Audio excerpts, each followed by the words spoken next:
Sebelum kita mulakan perbincangan, kita kena tahu dulu apa itu Islamofobia. Pertama sekali kita kena tahu apa itu fobia. Fobia membawa maksud takut akan sesuatu. Jadi Islamofobia merujuk kepada ketakutan terhadap Islam. Islamofobia sudah wujud sejak akhir tahun 1980-an dan awal tahun 1990-an, namun menjadi semakin kuat setelah tragedi serangan teroris 11 September 2001 di mana pelaku dalam kejadian tersebut ialah seorang yang beragama Islam. Disebabkan kejadian tersebut, timbul rasa marah, benci dan takut dalam diri setiap orang bukan Islam yang menyebabkan masyarakat Islam di negara-negara Muslim minoriti didiskriminasi dan dilayan secara tidak adil. Masyarakat Islam di negara-negara tersebut bahkan melabel Islam sebagai pengganas. Seperti yang kita semua tahu, perkataan pengganas itu sendiri sudah bercanggah dengan maksud Islam. Islam adalah satu agama yang melambangkan keharmonian, kebersamaan dan keindahan. Islamofobia bermula apabila berlakunya serangan 11 September 2001. Serangan ini ialah 4 siri serangan berani mati yang teratur oleh Al-Qaeda ke atas Amerika Syarikat. 19 orang pengganas Al-Qaeda merampas 4 buah kapal terbang penumpang komersial. Para perampas itu sengaja menghempaskan 2 pesawat ke arah menara berkembar di World Trade Center di Bandaraya New York. Sekaligus, ia mengorbankan nyawa semua penumpang dan kebanyakan pekerja dalam bangunan terbabit. Mereka juga menghempaskan pesawat ketiga ke arah bangunan Pentagon di Arlington, Virginia di Washington District of Center. Kapal terbang yang keempat pula terhempas di kawasan berdekatan pekan Shanksville di negeri Pennsylvania. Seterusnya, perkembangan Islamofobia di Barat dan di Malaysia.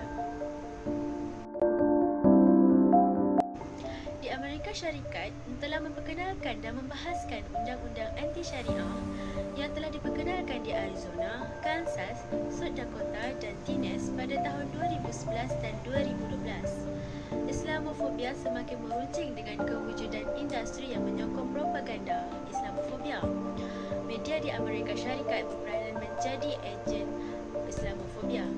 Agenda Islamofobia lebih pantas tersebar melalui akaun media sosial seperti Facebook dan Instagram. Kajian terhadap 2 saluran berita di Amerika Syarikat iaitu CNN dan Fox News yang memberikan maklumat yang kurang tepat terhadap Islam dan orang Islam. Media ini mempunyai agenda yang tersendiri dalam memberikan liputan negatif. Antara isu Islamofobia yang timbul di Malaysia ialah larangan pekerja bertudung oleh majikan. Kementerian Sumber Manusia telah melakukan beberapa siasatan pada November 2017. Hasilnya, terdapat 13 hotel daripada 74 buah hotel bertaraf 4 dan 5 bintang telah menggunakan polisi larangan bertudung terhadap pekerja mereka. Namun demikian, kes ini disuarakan oleh Datuk Seri Mohamed Nazri Abdul Aziz. Beliau berkata bahawa Persatuan Hotel-Hotel Malaysia tidak patut menggunakan syarat yang ditetapkan oleh pengusaha rangkaian hotel antarabangsa. Hal ini dibangkitkan kerana ia membawa kepada kecabulan terhadap undang-undang di dalam perlembagaan Malaysia. Antaranya adalah melalui perkara 3 yang dinyatakan bahawa Islam merupakan agama bagi persekutuan. Akan tetapi, agama-agama lain boleh diamalkan dengan aman dan damai di mana-mana bahagian persekutuan. Selain itu, di dalam perkara 11 juga dijelaskan tentang kebebasan beragama, iaitu setiap orang berhak mengikuti dan mengamalkan agamanya. Melalui hujah-hujah ini,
Terdapat banyak faktor yang menyebabkan terjadinya Islamofobia ini.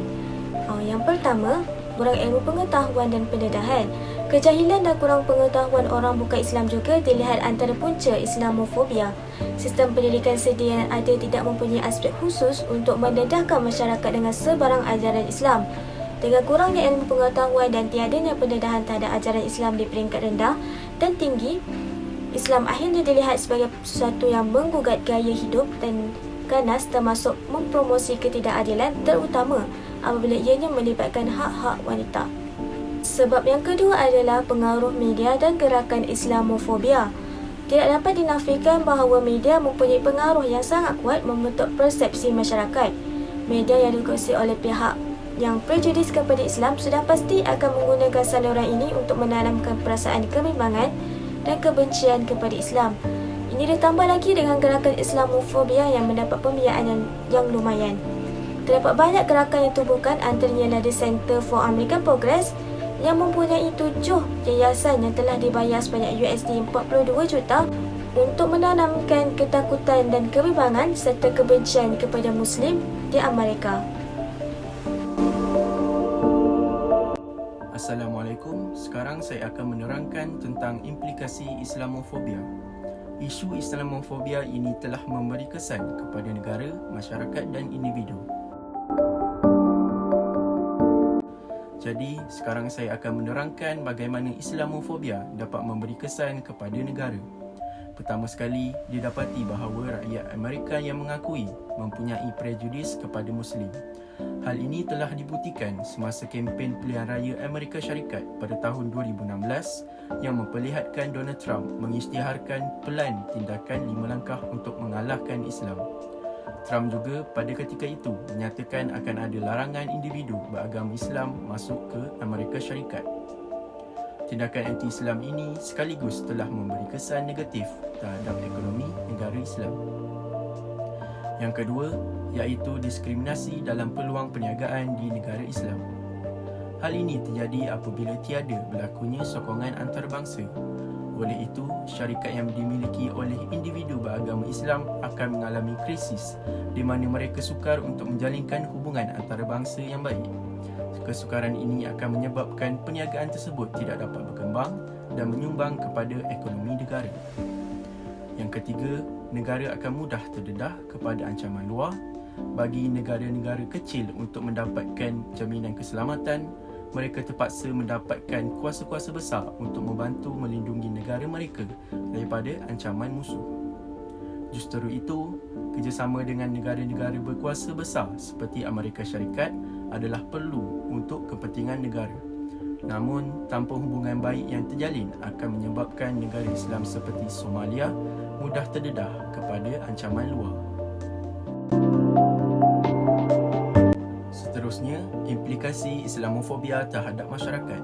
Pertama sekali, Islamofobia boleh menyebabkan keselamatan masyarakat di negara kita tidak terjamin. Hal ini demikian kerana terjadinya tindakan ganas seperti mengorbankan nyawa serta kemusnahan harta benda yang cukup besar. Kebiasaannya, korban keganasan yang dilakukan oleh pengganas membabitkan orang awam yang tidak bersalah. Malah, ia juga meninggalkan kesan psikologi yang mendalam seperti trauma kepada mangsa. Yang kedua, iaitu pemimpin negara juga memainkan peranan besar kepada masyarakat. Sekiranya pemimpin tersebut merupakan seorang yang berpegang kepada prinsip anti-Islamik, ia boleh mengundang lebih ramai masyarakat untuk menjadi penyokong Islamofobia di negara tersebut. Kesannya, penyokong Islamofobia di negara tersebut akan melakukan keganasan, merosakkan harta benda awam serta melakukan pembunuhan terhadap masyarakat yang tidak bersalah, terutamanya yang menganuti agama Islam yang berpunca daripada hasutan pemimpin negara tersebut. Keadaan seperti ini mengancam keselamatan masyarakat Islam dan juga negara. Yang ketiga, kesan Islamofobia ini juga boleh menyebabkan prasarana untuk masyarakat akan terabai.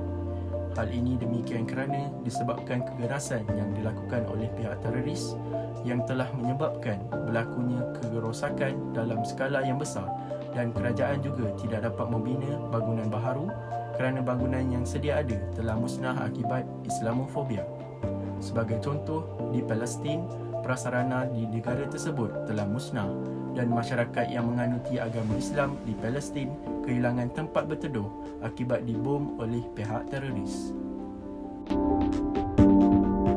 Kita tahu tiada cara yang betul-betul mampan untuk menghilangkan masalah Islamofobia kerana ianya perlu bermula dari hati dan pemikiran manusia itu sendiri. Walau bagaimanapun, terdapat beberapa cara yang mungkin sedikit sebanyak dapat mengubah persepsi orang Barat atau orang bukan Islam terhadap Islam dan orang Muslim.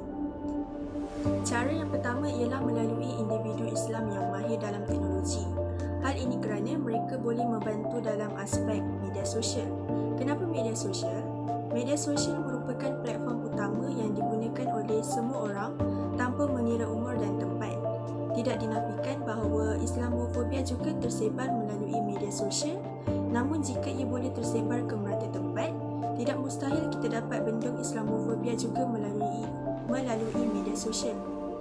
Hal ini kerana media sosial ialah satu platform yang sangat mudah dan cepat dalam menyebarkan sesuatu kerana ia hanya di hujung jari sahaja.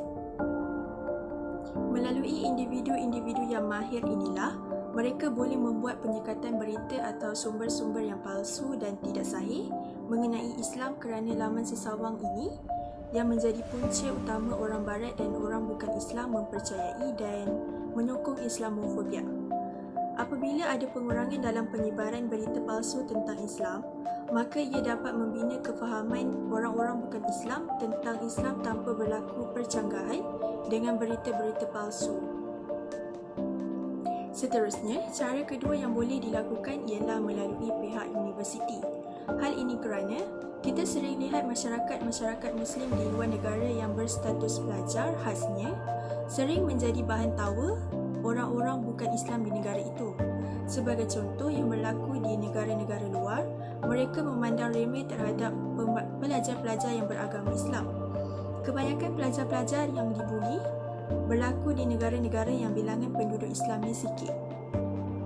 Disebabkan itu, mereka perlu melindungi diri mereka sendiri kerana masyarakat-masyarakat lain di negara itu melayani mereka dengan tidak adil. Oleh yang demikian, pihak universiti sendiri perlu membantu pelajar-pelajar mereka yang beragama Islam dengan memberikan hak yang sama rata.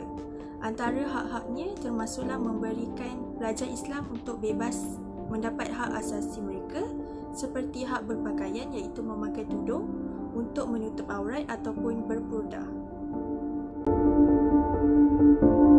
Kesimpulannya, Islamofobia bukanlah fenomena baru di alam ini. Islamofobia telah lama berlaku sejak zaman awal perkembangan Islam, di mana pada waktu itu Islam dipandang sebagai satu ajaran yang asing bagi penduduk Mekah.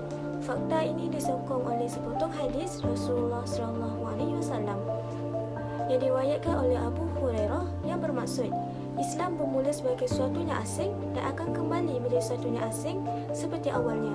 Maka berbahagialah orang-orang yang asing itu. Maka berdasarkan kepada faktor dan implikasi Islamofobia kepada kehidupan umat Islam, maka usaha-usaha ke arah menangani isu ini perlu digembleng secara berhikmah dan berterusan.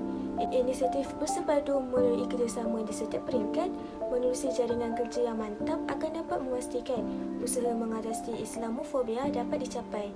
Segala gerakan, usaha, inisiatif dan program merupakan salah satu cabang jihad demi menegakkan Islam di muka bumi ini.